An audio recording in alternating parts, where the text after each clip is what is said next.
Hello বন্ধুরা, তোমাদের জন্য একটি গুড নিউজ নিয়ে চলে এলাম। আর বেশি দেরি নেই, আবারও টিভি পর্দায় ফিরছেন আমাদের মহারাজ অভিনেতা প্রতীক সেন। স্টার জলসায় আসছে সুরিন্দর ফিল্মের নতুন ধারাবাহিক। আর এই নতুন ধারাবাহিকে নায়িকার চরিত্রে দেখা যাবে অভিনেতা প্রতীক সেনকে, আর নায়িকার চরিত্রে থাকবেন নতুন মুখ। জানা যাচ্ছে এই সিরিয়ালে প্রতীকের নায়িকার চরিত্রে দেখা যাবে সুকন্যা চক্রবর্তীকে। সুকন্যা মডেলিং করেছেন, তবে এই সিরিয়ালের মাধ্যমেই টিভি পর্দায় তার অভিনয়ের যাত্রা শুরু।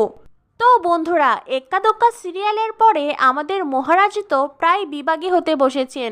মহারাজকে তো অনলাইনেও কোথাও দেখা যায় না, তাই আবারও মহারাজ টিভিতে ফিরছেন। খবরটি পেয়ে আমি তো দারুণ এক্সাইটেড। তোমরা কতটা এক্সাইটেড অবশ্যই কমেন্ট করে জানিয়ে দিও। আর প্রতীক সুকন্যার এই নতুন জুটি তোমাদের কেমন লাগছে সেইটা জানাতে ভুলো না কিন্তু। পরবর্তী আপডেট পেতে আমাদের সাথেই থাকো। ধন্যবাদ সবাইকে।